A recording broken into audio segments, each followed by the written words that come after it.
Salut à tous, j'espère que vous allez bien. On se retrouve ce soir pour un nouveau tuto sur Wraith King, qui est un héros force, d'accord, et qui sera un carry et qui pourra éventuellement jouer un peu le rôle de tank, dans le sens où son ultimate lui permet d'avoir une deuxième vie gratuite, comme si vous aviez un Aegis, comme si vous aviez tué Roshan auparavant.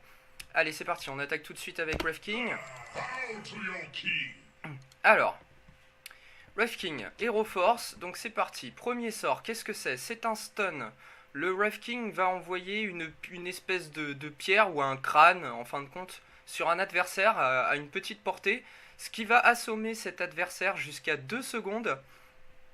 Par la suite, cet adversaire, une fois qu'il ne sera plus assommé, il sera ralenti pendant 2 secondes. Il subira un ralentissement de 20%. Excusez-moi. Donc de 20%, et il subira 52 dégâts par seconde. D'accord? Et ce stun infligera des dégâts instantanés à hauteur de 200. D'accord? 200 de dégâts. Voilà. Donc, on va partir bien sûr donc, sur un build de carry, puisque c'est un carry. Au-delà du fait qu'il puisse tanker un peu, ça reste un carry. Donc son deuxième sort ensuite, Vampiric Aura, permettra au Wraith King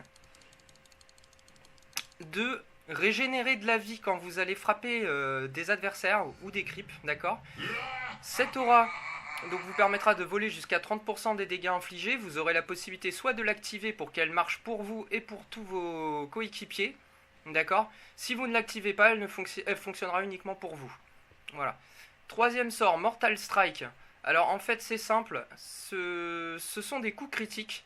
Le Wraith King aura la possibilité, donc il aura 15% de chance d'infliger un coup critique au héros adverse qui infligera 300% de ses dégâts de base, ou sur une unité non héroïque, 500% de ses dégâts de base. Et enfin son ultimate, c'est ce que je vous disais, donc la réincarnation permettra au Wraith King de ressusciter après avoir été tué. Donc il mettra un délai, ça doit être dit, voilà, un temps de réincarnation de 3 secondes, donc il mettra 3 secondes à ressusciter, et pendant sa réincarnation, tous les adversaires dans la zone seront ralentis de 75%. Voilà, on a fait le tour. Maintenant, comment monter Wraith King? Premier point, bien sûr, je vous conseille de prendre Wraith Fire Blast, donc son stun, parce que ça peut vous sauver la vie, ça peut sauver un coéquipier également, donc allez-y, abusez-en. Alors maintenant j'ai envie de dire, ça va être un peu différent selon ce que vous allez faire dans la partie. D'accord? Donc j'ai envie de dire, si vous allez jungle, donc que vous allez frapper du mob, etc. et qu'il vous faut de la survie, je vous conseillerais fortement de plutôt monter Vampiric Aura et Mortal Strike, donc, et laisser un point dans votre stun, d'accord? Si vous allez jungle, parce qu'il faudra il faudra privilégier votre survie pour pouvoir rester dans la jungle le plus longtemps possible. Maintenant, on va considérer, donc justement, on va considérer éventuellement que vous allez jungle. Donc le deuxième sort intéressant sera la Vampiric Aura. Ensuite, il faudra mettre un point également dans Mortal Strike. Donc vous allez vous retrouver dans cette configuration avec un point partout. D'accord? On continue de monter de niveau. Vous allez continuer, donc vous allez privilégier du coup votre Wraith Fire Blast et votre Vampiric Aura.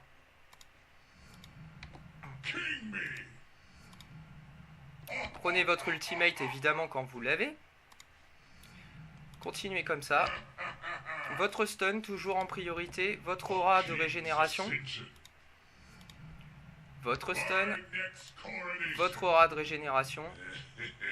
Et puis enfin, votre ultimate bien sûr. Et puis enfin, continuez et finissez par maximiser votre coup critique Mortal Strike en dernier. Un point sera amplement suffisant, je veux dire, excusez-moi, au début, pour pouvoir last hit facilement, pour vous régénérer plus de vie quand vous allez faire des coups critiques. Voilà. Donc partez sur un build comme celui-ci. Une fois arrivé comme ça, on va partir sur l'item build. Du coup, maintenant, je vais le mettre au niveau max. Voilà. Donc l'item build, il faudra partir sur une power trade sur le Wraith King, donc histoire d'avoir pas mal de vitesse d'attaque pour multiplier vos chances de faire des coups critiques. D'accord? Prochain objet. C'est un objet qui vient d'arriver, donc au début je ne l'utilisais pas, mais il s'est avéré extrêmement efficace. Donc après avoir testé, après avoir vu beaucoup de joueurs l'utiliser, des vidéos, etc. Donc je vous le conseille. En first objet, je vous conseillerais l'éco-sabre. L'éco-sabre vous donnera une chance de en fait, c'est-à-dire toutes les 5 secondes, le Wraith King donnera un coup supplémentaire par rapport à son coup normal. Donc vous allez donner un coup, et il va redonner un autre coup juste derrière. Donc ça va multiplier vos chances d'infliger un coup critique à l'adversaire, puisque vous donnez un deuxième coup dans la foulée. Vu que c'est un personnage relativement lent, il tape pas très vite, c'est extrêmement utile sur lui. C'est un nouvel objet qui sera également valable sur la Fantôme Assassin, d'accord? Parce qu'à l'époque où j'ai fait le guide, l'objet n'était pas encore arrivé. Donc vous pouvez mettre ça sur Fantôme Assassin, vous pouvez mettre ça également sur Légion Commander, c'est très utile. Mais surtout prenez cet objet dans les premiers temps, car c'est un objet qui n'est pas très cher et qui augmente relativement bien toutes vos caractéristiques. Ça vous donne de l'intelligence, de la force, de la vitesse d'attaque, des dégâts, de la régénération de mana. Et en plus de ça, vous allez ralentir la vitesse de déplacement et la vitesse d'attaque de votre adversaire pendant 0,6 secondes. En plus de donner un coup supplémentaire. Donc franchement, il faut en abuser, n'hésitez pas, d'accord? Donc une fois que vous aurez l'éco-sabre, je vous conseillerais de partir fortement sur une Blink Dagger, de façon à pouvoir engager votre adversaire de loin, d'accord? Vous allez blink sur lui, utiliser votre stun, l'assommer et le frapper. On va faire une petite démo tout de suite avant de continuer son équipement. On va le monter quand même niveau 25, parce que là, voilà, il risque de mourir très vite sinon. J'ai pas beaucoup d'équipement, hein, mais ça suffira. Voilà, donc l'objectif, qu'est-ce que c'est? Vous allez pouvoir engager dans le sens où vous avez 2 vies, il faut pas hésiter à foncer dans le tas le premier. Si votre équipe vous suit, tout devrait se dérouler comme prévu. Donc vous allez blink, vous allez assommer votre cible, et puis vous allez la frapper. Tout bêtement. Voilà. Maintenant, il n'y a plus qu'à espérer que vos coups critiques sortent relativement souvent. Avec l'éco-sabre, ça risque d'arriver relativement souvent. Voilà, vous voyez, là j'ai donné un deuxième coup d'affilée grâce à l'éco-sabre et j'ai fait un critique dessus. C'est complètement fumé, vous voyez. Ensuite, après cet équipement-là, je vous conseillerais un Désolator. Le Désolator vous donnera beaucoup de dégâts et il enlèvera 7 d'armure à votre adversaire, ce qui va faire que vous allez taper extrêmement fort. D'accord? Suite au Désolator, je vous conseillerais souvent un Black King Bar, parce que vous risquez de prendre tous les contrôles du monde vu que vous êtes relativement chiant. D'accord? Donc un Black King Bar sera très bien pour vous. Et pour finir, soit un Heart of Tarrasque, beaucoup de vie s'il y a vraiment beaucoup de résistance en face. Voilà, si vous avez vraiment besoin de tanker, partez sur un Black King Bar. Sur un Black King Bar, pardon. Sur un Heart of Tarrasque, je voulais dire, excusez-moi. Maintenant, si vous estimez qu'ils sont pas très résistants, que vous n'avez pas besoin de tanker, vous avez suffisamment de vie, vous voyez, il a quand même 3000 de vie rien qu'avec cet équipement-là, partez plutôt sur une Asso Cuirasse. Ça vous donnera de la vitesse d'attaque, donc vous allez taper beaucoup plus vite, ce qui manque un peu au Wraith King, d'où l'éco-sabre auparavant. Et en plus de ça, vous allez enlever 5 d'armure, vous allez gagner 10 d'armure, et vous allez taper beaucoup plus vite, vous gagnez 35 de vitesse d'attaque. Donc là, franchement, à ce stade-là, normalement, votre personnage est inarrêtable. D'accord? On va le remettre au niveau max et vous allez voir à quelle vitesse il va tomber.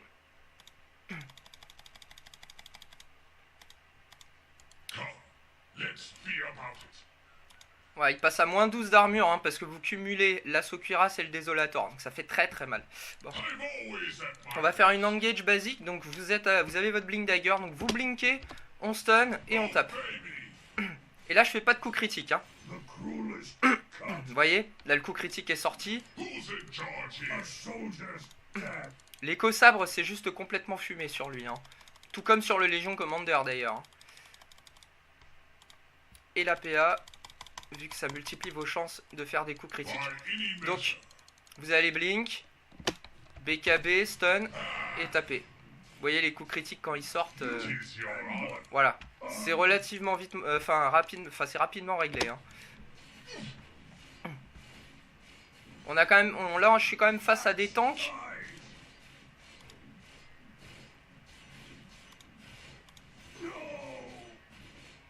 Je suis quand même face à des tanks, d'accord? Vous voyez à quelle vitesse je les tombe. Hein. Ce qui est dommage, c'est que j'ai pas beaucoup de chance, je suis pas très chanceux. Je fais des coups critiques relativement rarement. Voilà, vous voyez, dès qu'il y en a un qui sort, ça fait extrêmement mal. Si j'en faisais plus souvent, bon bah... Hein. Autant dire qu'il ferait pas long feu. Mais là déjà, vous êtes très tanky, vous récupérez de la vie quand vous frappez. Donc bon, voilà, lui, il a pris 2 critiques. Vous voyez à quelle vitesse il est tombé. Hein. C'est quand même relativement abusé. Voilà, donc à ce stade-là, votre Wraith King, il est complètement opérationnel. Hein. Donc oui, pour finir les skills, parce que j'ai pas donné une explication sur tout, donc... Vous avez le skill pour assommer, donc l'aura vampirique qui vous permet de récupérer de la vie quand vous frappez, hein, tout simplement. L'autre, c'est encore un passif Mortal Strike qui vous donne des chances de faire des coups critiques. Et puis enfin, bah, votre réincarnation, il faudrait que je vous montre. Je vais me faire tuer par la fontaine à la limite. Ce sera plus facile de vous montrer, vous allez voir, je vais ressusciter. Voilà. Et là, ça met 3 secondes et voilà, votre personnage est vivant à nouveau. Vous voyez? Bon, la fontaine me fait un peu mal là quand même. Voilà. Donc bah ce sera tout pour ce guide sur Wraith King. C'est un héros quand même très facile à jouer, très facile à utiliser. Hein. Il n'y a vraiment aucune difficulté, j'ai envie de dire, à jouer Wraith King. C'est un peu comme PA, il est un peu aléatoire. Hein. Il faut prier pour que les coups critiques sortent relativement souvent si vous voulez qu'ils soient efficaces. Mais voilà, si ça sort, vous êtes vraiment destructeur. Voilà, bah, j'espère que ce petit guide pour Wraith King vous aura plu. Puis je vous souhaite de bien vous amuser avec lui. Et puis allez-y, tankez pour votre équipe, n'hésitez pas. Vous avez 2 vies, il faut y aller en premier, il faut lancer l'assaut. Si on vous suit, tout devrait bien se passer, il n'y aura pas de soucis particuliers. Voilà, allez, ciao ciao.